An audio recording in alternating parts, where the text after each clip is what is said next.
చౌడేశ్వరీదేవి జ్యోతిష్యాలయం ప్రముఖ జ్యోతిష్యులు కాళికాదేవి ఉపాసకులు జ్యోతిష్య పండిత్ ఎంకే శాస్త్రి గారు మీ హస్తరేఖలు ముఖ లక్షణము ఫోటో జాతకం చూసి మీ జీవిత సంపూర్ణ భవిష్యత్తు తెలపగలరు. మీకు ఎటువంటి సమస్యలు ఉన్నా చౌడేశ్వరీదేవి పూజలు చేసి పరిహారం చేయగలరు. స్త్రీ పురుష వశీకరణం 100% గ్యారంటీ. సెల్ 9481312761.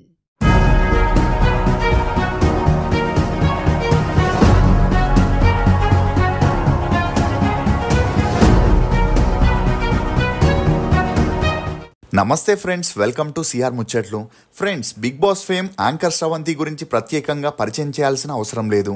ఇన్స్టాలో ఎప్పుడు గ్లామర్ ఫొటోస్తో రెచ్చిపోయే శ్రవంతి ఇప్పుడు తను హాస్పిటల్ బెడ్ పై ఉన్న ఒక పోస్టుని పెట్టడంతో అది చూసిన నెటిజన్లు షాక్కి గురయ్యారు. అసలు శ్రవంతికున్న హెల్త్ ఇష్యూస్ ఏంటి, హీరోయిన్ అవ్వాలని వచ్చి యాంకర్గా ఎలా మారింది, శ్రవంతి 2 సార్లు పెళ్లి చేసుకోవడానికి గల కారణాలేంటి అనే నమ్మలేని నిజాల్ని ఈ వీడియోలో చెప్పడానికి నేను ప్రయత్నిస్తాను. మీరు మాత్రం ఈ వీడియోని పూర్తిగా చూడండి. శ్రవంతి చొక్కరపు అలియాస్ శ్రవంతి. ఈమె 1984 జూన్ 6న ఆంధ్రప్రదేశ్లోని అనంతపూర్లో ఒక మధ్యతరగతి బ్రాహ్మణ కుటుంబంలో జన్మించింది. తండ్రి అదం, తల్లి అన్నపూర్ణ. ఈమెకి ఒక తమ్ముడు కూడా ఉన్నాడు. ఇక ఈమె తండ్రి ఆ ఊరి గుడిలో అర్చకుడిగా పనిచేస్తూ కుటుంబాన్ని పోషిస్తే తల్లి హౌస్ వైఫ్ గా ఉండేది. శ్రవంతి తన స్కూలింగ్ ని కదిరిలోని శ్రీ వాల్మీకి హై స్కూల్లో చదివింది. చదువుల్లో చురుగ్గా ఉన్న శ్రవంతి చిన్నప్పటి నుండి చూడ్డానికి అందంగా అట్రాక్టివ్ గా ఉండడంతో అందరూ ఈమెను పొగుడుతూ సినిమాల్లోకి వెళ్తే పెద్ద హీరోయిన్ అవుతావని చెప్పడంతో శ్రవంతికి నిదానంగా మోడలింగ్, యాక్టింగ్ వైపు ఇంట్రెస్ట్ ఏర్పడింది. ఇక అలా ఎప్పుడైతే తన BA డిగ్రీ కదిరిలోని గవర్నమెంట్ కాలేజీలో పూర్తి చేసిందో తన తల్లిదండ్రులతో తనకి సినిమాల్లో యాక్ట్ చేయాలని ఉందని చెప్పడంతో అందుకు ఈమె తల్లిదండ్రులు ఒప్పుకోలేదు. అలాంటి ఆశ ఉంటే వదులుకోమని, ఇష్టం ఉంటే ఇక్కడే పనిచేయమని, లేదంటే పెళ్లి చేసి పంపిస్తామని చెప్పడంతో శ్రవంతి పట్టువదలని విక్రమార్కుడిలా పట్టుబట్టుకొని ఉంటూ తన లక్ని సినిమాల్లో ప్రూవ్ చేసుకోవాలని ఇంట్లో చెప్పకుండా 2007లో హైదరాబాద్కి వచ్చి ఒక హాస్టల్లో ఉంటూ ఛాన్స్ల కోసం ట్రై చేయడం మొదలెట్టింది. అలా కొన్ని రోజుల తర్వాత ఒక ఫోటోషూట్ చేసి ఆఫీస్ల చుట్టూ తిరిగిన ఇండస్ట్రీలో ఉండే టర్మ్స్ అండ్ కండిషన్స్ వల్ల ఈమెకి ఛాన్సులు రాలేదు. ఇదిలా ఉంటే తనతో పాటు హాస్టల్లో ఉంటున్న తన ఫ్రెండ్ జ్యోతికి కూడా సినిమాల్లో ఛాన్సులు రాకపోయేసరికి ఆర్థిక సమస్యల వల్ల జూనియర్ ఆర్టిస్ట్గా మోడల్గా వెళ్తూ ఉండేది. ఇక అలా రోజు రోజుకి శ్రవంతి ఆర్థిక పరిస్థితులు కూడా దారుణంగా మారడంతో జ్యోతితో కలిసి తను కూడా మూవీస్లో మోడల్గా వెళ్ళడం మొదలెట్టింది. అలా మొదటిగా రాజశేఖర్ హీరోగా నటించిన మహంకాళి మూవీ షూట్ 2008లో స్టార్ట్ అవ్వగా శ్రవంతికి అందులో ప్రెస్ రిపోర్టర్గా యాక్ట్ చేసే ఛాన్స్ వచ్చింది. కానీ కొన్ని రోజుల షూట్ తర్వాత ఫైనాన్షియల్ ప్రాబ్లమ్స్ వల్ల ఆ మూవీ మధ్యలోనే ఆగిపోయింది. ఆ తర్వాత లీడర్ మూవీలో ఒక పాత్రని పోషించిన దానివల్ల కూడా శ్రవంతికి ఎటువంటి ప్రయోజనం కలగలేదు. ఇక ఇదిలా ఉన్నప్పుడే శ్రవంతి ఫ్రెండ్ అయిన జ్యోతికి బాయ్ ఫ్రెండ్ ఉండేవాడు.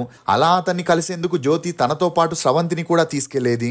ఇక అలా మాటల్లో తన బాయ్ ఫ్రెండ్ పబ్కి వెళ్దామని చెబుతూ ఆ పబ్లో కపుల్స్ని మాత్రమే అలో చేస్తారని, తన ఫ్రెండ్ ప్రశాంత్ కూడా వస్తే 4 వెళ్ళొచ్చని చెప్పగా అందుకు శ్రవంతి అంతవరకు పబ్ని చూడకపోవడంతో ఇమీడియట్గా ఒప్పుకుంది. ఇక అలా మరుసటి రోజు ఆ 4 కలిసి పబ్కి వెళ్లి ఎంజాయ్ చేయడం మొదలెట్టారు. ఇక ఈ క్రమంలోనే జ్యోతి తన బాయ్ ఫ్రెండ్ తో బిజీగా ఉంటే వారితో కలిసి వెళ్లిన ప్రశాంత్ శ్రవంతికి మధ్య మంచి పరిచయం పెరిగి అక్కడే ఫోన్ నెంబర్స్ ని ఎక్స్చేంజ్ చేసుకుని తరచూ మాట్లాడుకుంటూ కలుస్తుండేవారు. ఇక అలా వీరి పరిచయం కాస్త నిదానంగా సన్నిహిత్యంగా మారి వీరిద్దరూ ప్రేమలో పడ్డారు. ఇక ఇదిలా ఉంటే శ్రవంతి సినిమాల్లో ఎంత ట్రై చేసినా జూనియర్ ఆర్టిస్టు పాత్రలు తప్ప చెప్పుకునేలా అవకాశాలు రాకపోవడంతో ఏం చేయాలో తెలియని పరిస్థితుల్లో ఉన్నప్పుడే అదే సమయంలో మా మ్యూజిక్ లో యాంకర్ కోసం ఆడిషన్ ని నిర్వహించారని తెలుసుకున్న శ్రవంతి ఆ ఆడిషన్ లో పాల్గొనగా అందులో సెలెక్ట్ అయింది. కానీ ఇండస్ట్రీ గురించి తెలిసిన ప్రశాంత్ మాత్రం తనని పెళ్లి చేసుకోవాలంటే సినిమాల్లో గానీ టీవీలో గానీ చేయకూడదని చెప్పడంతో అప్పటికే ప్రశాంత్తో పీకల్లోతు ప్రేమలో ఉన్న శ్రవంతి తను చెప్పినట్లు చేసేందుకు ఒప్పుకుంది. ఇక కూతురు హైదరాబాద్కి వెళ్లి హీరోయిన్ అయ్యే పనిని వదిలేసి ఇతర కులానికి చెందిన వ్యక్తితో ప్రేమాయణం నడుపుతుందని తెలుసుకున్న శ్రవంతి తల్లిదండ్రులు శ్రవంతిని చూడాలని ఉందని చెప్పి ఇంటికి పిలిపించి ఆ తర్వాత ఇంటి నుండి బయటికి వెళ్లకుండా హౌస్ అరెస్ట్ చేశారు. అలా 1 ఇయర్ శ్రవంతి ఇంట్లోనే ఉంటూ ప్రశాంత్తో సీక్రెట్ గా మాట్లాడుతుండేది. ఇక ఇదిలా ఉంటే మరోవైపు ప్రశాంత్ తన ఫ్రెండ్స్ తో కలిసి అప్పు చేసి మరి ఒక హోటల్ బిజినెస్ ని స్టార్ట్ చేయగా అందులో పూర్తిగా లాస్ రావడంతో ఆర్థికంగా చాలా సమస్యల్ని ఎదుర్కోవాల్సి వచ్చింది. ఇక అలా శ్రవంతికి పెళ్లి చేయాలని తన తల్లిదండ్రులు తమ బంధువుల అబ్బాయితో నిశ్చితార్థానికి ఏర్పాటు చేశారు. దీంతో శ్రవంతి ప్రశాంత్ కి సీక్రెట్ గా ఫోన్ చేసి తనకి పెళ్లి చేయాలని చూస్తున్నారని చెప్పడంతో పరిస్థితిని అర్థం చేసుకున్న ప్రశాంత్ శ్రవంతిని వదులుకోలేక అనంతపూర్ నుండి హైదరాబాద్ కి వచ్చేయమని చెప్పడం జరిగింది. ఇక అలా శ్రవంతి మరుసటి రోజు తన ఫ్రెండ్ ని కలిసి వస్తానని చెప్పి ఫేషియల్ కోసం తనకిచ్చిన 500 రూపాయలతో హైదరాబాద్ కి వెళ్లే బస్ ఎక్కింది. అలా ఆ రోజు రాత్రి 7 గంటలకి హైదరాబాద్ కి రీచ్ అయిన శ్రవంతి మధ్యరాత్రి 2 గంటలైనా కూడా ప్రశాంత్ తన దగ్గరికి రాకపోయేసరికి శ్రవంతికి ఏం చేయాలో తెలియని పరిస్థితుల్లో పడింది. ఇక అలా అలా తనకి నాన్ స్టాప్ గా కాల్ చేయడంతో ప్రశాంత్ 3 గంటలకి అక్కడికి రావడం జరిగింది. ఇక అలా కారు పంచర్ అయిందని, అందుకే లేట్ అయిందని చెప్పి వీరిద్దరూ ఆ నైట్ హోటల్లో స్టే చేసి ఉదయాన్నే యాదగిరిగుట్టకి వెళ్లి ఇరు కుటుంబాలకి చెప్పకుండా పెళ్లి చేసుకున్నారు. ఇక అలా ఫైనాన్షియల్ గా అంతంత మాత్రమే ఉన్న ప్రశాంత్ ఆ సమయంలో స్రవంతిని ఇంటికి తీసుకెళ్తే ఇంట్లో ఒప్పుకోరని ఒక హాస్టల్లో తనకి వసతిని కల్పించి అప్పుడప్పుడు స్రవంతిని కలుస్తుండేవాడు. ఇదిలా ఉంటే స్రవంతి తల్లిదండ్రులు కూతురు చేసిన పనికి పరువు మొత్తం పోయిందని కూతురుతో ఉన్న సంబంధాన్ని తెంచేసుకున్నారు. ఇక అలా 1 year అయినా ప్రశాంత్ స్రవంతిని ఇంటికి తీసుకెళ్లకపోవడంతో ప్రశాంత్ తనని మోసం చేస్తున్నాడని స్రవంతి అనుకుంది. కానీ ఈ క్రమంలోనే ప్రశాంత్ ఇంట్లో వీరిద్దరి విషయం తెలిసి గుళ్ళో పెళ్లి చేసుకున్నారని తెలిస్తే బంధువుల ముందు తమ పరువు పోతుందని వీరిద్దరికి మళ్ళీ రెండోసారి పెళ్లి జరిపించి ఇంట్లోకి రానివ్వకుండా బయటెక్కడైనా ఉండమని పంపించేశారు. దీంతో వీరిద్దరూ ఒక రెంట్ హౌస్ ని తీసుకొని లైఫ్ ని మళ్ళీ మొదటి నుండి స్టార్ట్ చేశారు. ఇక అలా ఒకవైపు తన భర్తకి జాబ్ లేక, మరోవైపు స్రవంతికి ఏం చేయాలో తెలియక వీరిద్దరూ ఆర్థికంగా సతమతమవుతూ చాలా సమస్యల్ని ఎదుర్కోవాల్సి వచ్చింది. దీంతో స్రవంతి తను యాంకర్గా మళ్ళీ తన ఇన్నింగ్స్ని స్టార్ట్ చేస్తానని, అప్పుడైనా కొంతవరకు ఆర్థిక సమస్యలు తగ్గుతాయని చెప్పడంతో అందుకు తన భర్తకి కూడా వేరే దారి లేక ఒప్పుకోవడంతో ఒక యూట్యూబ్ ఛానల్లో యాంకర్గా తన లైఫ్ని స్టార్ట్ చేసింది. ఇక అక్కడ కొంతవరకు గుర్తింపు రావడంతో మరొక పేరున్న ఛానల్లో యాంకర్గా చేస్తున్నప్పుడే స్రవంతికి ఒక బాబు కూడా జన్మించాడు. ఇక అలా పవన్ కళ్యాణ్ మీదున్న అభిమానంతో తన కొడుక్కి అఖిరానందన్ అనే పేరుని కూడా పెట్టుకున్నారు. ఇదిలా ఉంటే స్రవంతి యూట్యూబ్ ఛానల్లో సెలబ్రిటీల ఇంటర్వ్యూస్ చేస్తూ మూవీ రివ్యూలు చెబుతూ మధ్య మధ్యలో కొన్ని షార్ట్ ఫిలిమ్స్ లో కూడా నటించగా అలా వచ్చిన గుర్తింపుతో స్రవంతికి 2017లో గోల్డ్ రష్ నీ ఇల్లు బంగారం కాను అనే ప్రోగ్రామ్ లో పార్టిసిపేట్ చేసే ఛాన్స్ వచ్చింది. ఇక ఈ షో ద్వారా స్రవంతి అంటే తెలియని వారికి తెలియడంతో ఒక ఛానల్ వారు స్రవంతికి పుష్ప టీమ్ తో ఇంటర్వ్యూ చేసే ఛాన్స్ ఇచ్చారు. అలా ఆ తర్వాత ఈటీవీలో టెలికాస్ట్ అయ్యే శ్రీదేవి డ్రామా కంపెనీలో ఇమాన్యుయల్ పక్కన స్రవంతికి స్కిట్ చేసే ఛాన్స్ కూడా వచ్చింది. ఇక అలా నిదానంగా ఈమెకి మంచి పరిచయాలు పెరగడంతో బెస్ట్ ఆఫ్ ఎక్స్ట్రా జబర్దస్త్ లో కూడా యాంకర్ గా చేసే ఛాన్స్ వచ్చింది.